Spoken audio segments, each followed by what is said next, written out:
Hello viewers, welcome to this particular lecture on microbiology. In this particular lecture, I shall be discussing some aspects of discoveries of immunology from the period of 1984 till date, that is 2014. This particular 30 years actually has led to tremendous amount of development with respect to molecular biology of immunogen and control of different disorder, including some autoimmune diseases. To start with, in the year 1984, it was Doreen, Cantrell and Kendall Smith. They actually discovered the first single cell analysis of lymphocyte proliferation. And this lymphocyte proliferation actually they showed can be by different other chemicals, which can be cathinone, cathine or norepinephrine, which are plant-based products. They actually phosphorylate proteins like ERK1, P38, MAPK, P53, etc. and they induce this proliferation. This proliferation actually will definitely give adequate immunity to a particular antigen entering our body. It was also shown that B lymphocyte and T lymphocyte proliferation can be occurring separately. B lymphocyte can proliferate with the help of some particular plant mitogen on one hand. Similarly, on the other hand, both B and T lymphocyte can also be activated or divide with the help of this particular mitogen. But when it is coming to bacterial protein, that is the protein A to be specific, it was seen that it was only activating the B cell receptor and stimulating the B cell proliferation. But at the end of the day, what I could see that this proliferation is important after the entry of a disease and thereby the defense reaction is perfect. It was in the year 1986, Blumberg discovered a particular vaccine against the dreadful disease of hepatitis B. Hepatitis B actually is a virus which causes the liver cirrhosis or liver cancer, and this particular vaccine was prepared in a typical way, that is, we call it transgenic way, by which the gene for this surface antigen present in hepatitis B was transferred to a particular yeast genome, yeast DNA, and it was entered into the yeast, and this particular yeast, which is a transgenic yeast, could produce the protein similar to that of the virus. So when it was inoculated in the form of a vaccine to a person, this person didn't develop hepatitis, but ultimately he is protected from hepatitis B. And what is the mechanism involved? Now when this vaccine was injected along with some typical adjuvant so that the absorption is more. By whom? By the toll-like receptor of the dendritic cells. And these dendritic cells are having the naive T cells, which keeps the vaccine molecule or the antigen molecule in between, and they produce specific helper T cell or effector T cell. This is one side of the story. And the other side of the story is that they are directly accepted by the B cell, by the humoral immunity. And when this particular B cell gets the signal from certain helper T cell, ultimately they produce specific antibody secreting plasma cell. So this is how you are getting the typical defense against the dreadful hepatitis B virus. Timothy Mosmann, in the year 1986, he actually denoted proliferating helper T cells, and he named them as Th1 and Th2 cells, and these differentiating cells are called actually the type 1 helper T cell and the type 2 helper T cell. And this is a typical electron microscopy of the Th1 helper T cell. Now what is happening? This particular antigen presenting cell will attract a particular mitogen or antigen, whatever, it's a protein. On one side it will produce the CD8 T cell, on the other side it will produce the Th0 or the CD4 cell. This Th0 gradually under the effect of interleukin 4 will be converted to Th2, and this Th2 will induce the replication of the B cells, and that ultimately will produce the humoral immunity with specific set of antibody. But on the other hand, this particular CD4 cells will activate the Th1 cell, and the Th1 will proliferate to produce the memory T cells, and thereby it will produce the cell mediated immunity or cellular immunity. So actually both the immunity by this helper T cell 1 and helper T cell 2 are responsible, and they both help in preventing the development of a particular disease. But sir, which takes longer to occur, cell mediated immune response or humoral immune response? Yeah, you can see here from this figure that humoral immunity directly involves the activation of the Th0 to Th2, and thereby quickly it is operating in the B cells. Now B cells are there in the peripheral blood vessels. So naturally immediate response. So it is faster.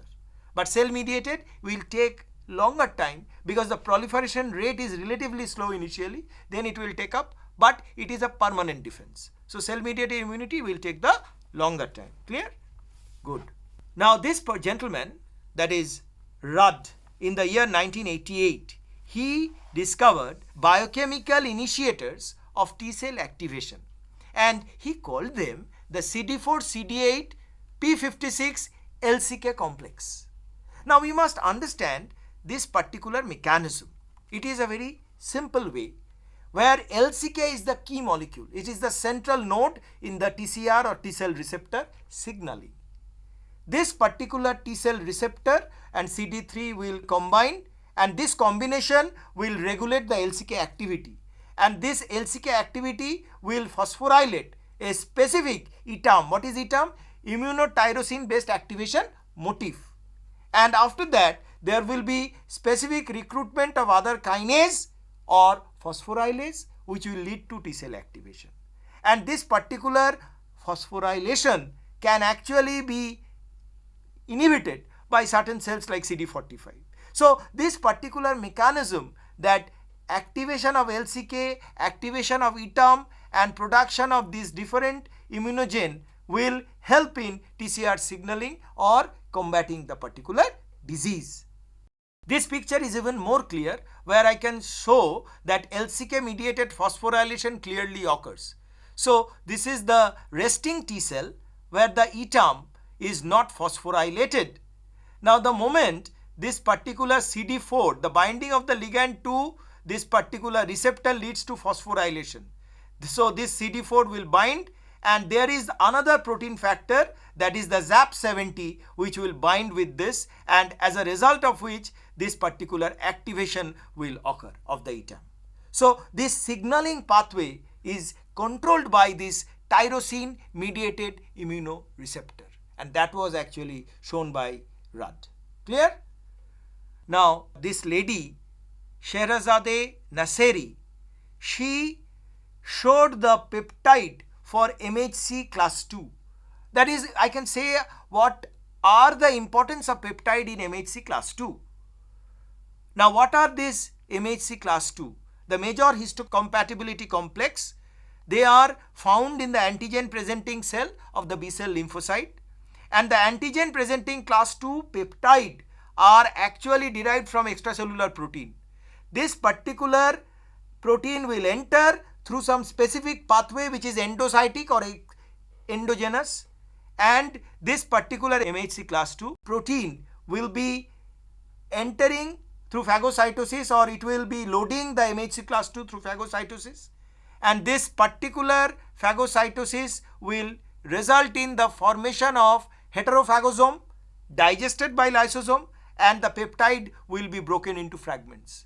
And when it is broken into fragments, with the residual bodies, it will be eliminated from the cell by exocytosis. So it is a unique way by which a particular protein binds with the MHC2, then it is digested by lysosome and given out. So this phenomenon can be clearly seen here. You can see this is the peptide binding groove of MHC class 1, but we are more concerned with this peptide binding groove of MHC class 2 between the beta 1 and alpha 1. And this is the alpha 2 and beta 2 molecule. You can clearly see this is how peptide binding groove is active. So that particular protein which has been degraded to smaller peptide or oligopeptide will bind here, and the moment it is bind here, it is processed and given out. We come to the discovery of transitional B cells by David Allman, and this particular discovery actually was done in 1992 along with another gentleman, Cancro. But what is that? This particular mechanism of transitional B cell is from the type 1 B cell to type 2.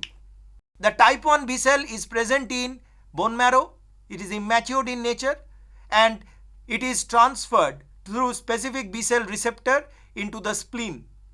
And this particular T1 is converted to T2, and then finally it is converted to F0 or the follicular B cell. So it is the BT1 I should say, T1 B cells, then T2 B cells, type 2 B cells, and then finally to follicular cells. And as it is converted, this conversion may be switched off by certain particular blockers like the NF-kB or NF-kB2 or even LG alpha protein.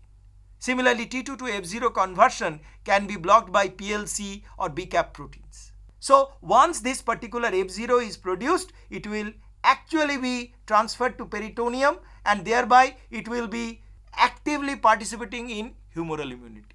Sir, I have a doubt. What is the advantage of transitional B cells? Now, you must understand the B cells are produced in bone marrow, right? They proliferate and modify in the spleen. And because of this transition, they can be transferred to the peritoneum.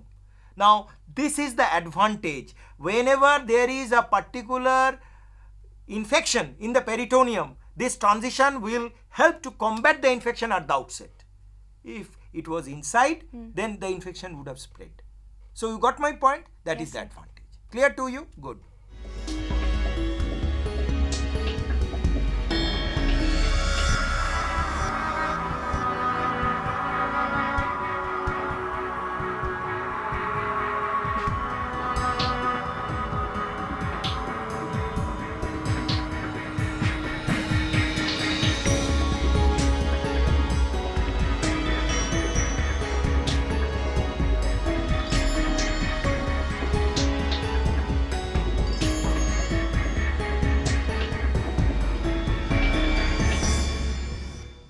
In the year 1994, Polly Matzinger, she discovered a unique model.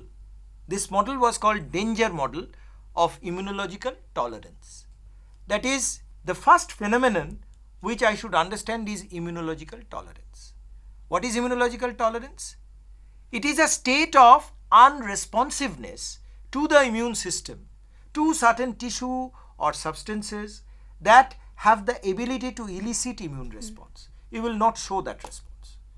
And this tolerance can be of two types. On the basis of its origin, it can be central, it can be peripheral. And obviously, when it is the bone marrow or the thymus, it is central. And when it is done by the peripheral lymph nodes outside, in the outside part of the body, they are peripheral. Now, definitely, whenever this particular responsiveness is reduced, that is, this tolerance is less, then you can suffer from a disease called autoimmune disorder. And this autoimmune disorder may result in different types of diseases, like the systemic lupus erythematosus or SLE. SLE will show some specific symptoms. Actually, it will comprise of different organs, like there will be fever or photosensitivity, typical spots, a lesion in the skin. There will be arthritis in the joints, there will be muscle ache, there will be poor circulation or deformity in the finger, there will be inflammation of the pericardium, enlarged heart, there will be typical psychological fatigue, loss of appetite, always tired. This type of symptoms may be seen. So I have a question. Is SLE more frequent in women? Actually, SLE involves a general physiological disorder. You can have it both in men or in women, but sometimes the disease may be more pronounced because of certain facts like low hemoglobin content or weakness of bone density. These are the phenomena which can lead to prominent SLE symptoms. So I can say it occurs both in male and female, but the symptoms are more pronounced in female. There may be arthritis because of this particular autoimmunity. This is the normal joint, where the joint you can see clearly the synovial membrane and the synovial fluid is there. But in case of osteoarthritis, what happens is the friction is there because of the loss of this capsule or loss of synovial fluid. But in case of rheumatoid arthritis, you can see this typical synovial membrane is swelling. And this swelling is because of the fact that your own immunity, your immune cells are destroying this particular membrane. So that is why it is called autoimmunity. Similarly, another typical case of type 1 diabetes or juvenile diabetes where the insulin receptors are non-functional, as a result of which there is non-functional sugar absorption and there will be more sugar elevation in young children or in young people. So all these problems are there if your immunotolerance level is low. So what are the two mechanisms of this immunotolerance? One is called the typical stranger model, which was actually denoted earlier. This model shows that the immunotolerance because of some pathogen. When the pathogen enters, there are specific pathogen associated molecular pattern, and this molecular pattern will be activated through some typical pattern recognition, and that ultimately will take it to the dendritic cell, and then it will be migrating to the lymph node and resulting in its destruction. This is called PAMP mediated stranger model. But what actually Matzinger denoted, she denoted the typical danger model. What is that? There is some damage, there is some necrosis, and this particular necrosis will create a particular molecule because of damage. This is your own protein, and this protein will bind to the dendritic cell, and the dendritic cell will mature and take it to the lymph node where it is getting destroyed. So this danger model is actually a very effective phenomenon, and if the tolerance is not there, then naturally there will be autoimmunity. You can see the mechanism of this antigenic tolerance. For a normal immunoresponse, there will be immunogenic antigen and normal proliferation. But if it is antigen tolerance, then that means the immunogen or antigen will enter, and this antigen will not really result in any specific response from the antibodies or the antibody producing cells. Okay, so that is antigenic tolerance, and in some way it is also dangerous, because if there is an infection and there is no reaction, that can lead to proliferation of the infection. Now we come to the next discovery. Actually, this discovery was by Sakaguchi in the year 1995, who discovered the regulatory T cells or the TREGs. Now what are they? They are actually a type of suppressor T cell, and this particular suppressor T cell will modulate the immune system, and they maintain tolerance to self antigen, and actually they abrogate the autoimmune disorder. And it was actually suggested in mice that modulation of TREG can treat autoimmune disorder, cancer, or even they can facilitate organ transplantation. So fiddling with these particular TREGs can lead to the proper treatment of cancer, organ transplant, or different other autoimmune disorder. There is a particular vaccine which is actually tried by Mukherjee et al. In India. This particular vaccine is the dendritic cell vaccine.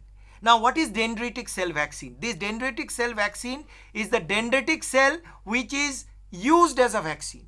Why it is used as a vaccine? You can see this is the typical peripheral blood mononuclear cell, and this PBMC will ultimately be added to dendritic cells and tumor antigen, and there will be cell culture, and this particular tumor antigen will be destroyed, or it will actually, when it is injected, it can reduce the probability of cancer. So it is a typical body cell which is produced naturally in your body, can actually prevent the growth of cancerous cell or growth of tumor in future. So it is utilizing your own body cell. You can ultimately develop resistance against cancer or other particular autoimmune disorder. And of course there may be specific systems, like the MHC system is one of them, where the processing of this particular tumor antigen is done in a typical MHC system, where the efficacy of the vaccine increases. I come to the next important discovery by Frazer in 2005, which is the vaccine against the dreadful disease of human papilloma virus, which is a virus that causes the cervical cancer.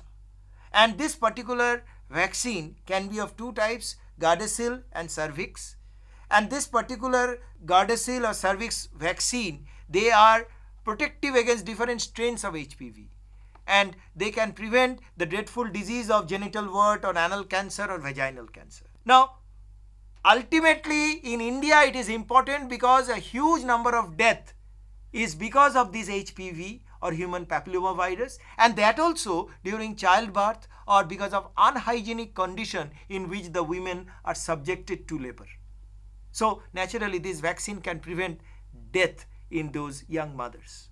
Coming to the next important discovery, which is a relatively recent discovery in 2013, Lay and his co-workers discovered a molecule or discovered a mechanism which is preventing heart diseases.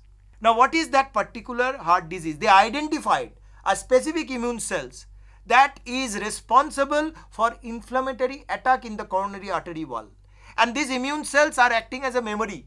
And these memory cells can be used as a vaccine. So what I am trying to say, a particular protein which is normally produced in the body is considered as a foreign protein by these specific cells. So if these cells are regulated, then this foreign protein related inflammation will not take place. And thereby this type of changes will not occur. That means if there is no inflammation, there will be relatively less lipid development, and that ultimately will maintain the lumen of the coronary artery and will reduce the possibility of future heart attack. So I have another question. Can the cardiac vaccine prevent heart attack? You see, I told you that it is a relatively recent discovery. It can reduce the probability because the inflammatory reaction will allow more lipid to develop or to deposit. So if I can reduce the inflammation, then I can definitely reduce the different heart related ailments. So I cannot really say that heart attack will be totally removed, but I can definitely say the probability can be reduced. Okay. We come to the last major discovery, which is in this year by Manuela Raffatellu in the year 2014. She discovered that there is a particular immunological molecule which is called interleukin 22. This particular interleukin 22 is produced because of hypersensitivity, and it will induce salmonella infection. Now this salmonella actually comes through food. This is the salmonella bacteria inside the food, so it can enter our body. And when it enters our body, what happens is there is a typical production of this IL-23 which will activate the IL-22, and thereby this IL-22 will modify the typical microbial flora of your intestine. The protective flora of E. coli might go down, and this will increase the probability of this particular salmonella infection. So what she tried to explain, she explained it is because of some fiddling of the immunogenic molecule or interleukin, we get more prone to certain bacterial infection. But the story doesn't end here. It is also shown that because of this change, there might be some change in the metabolic activity, digestion ability, as a result of which there will be obesity. And you know, if obesity can be prevented, nothing like that. Because ultimately we all aim for a zero figure so that we can keep away diseases. So naturally by controlling IL-22 we can also control obesity.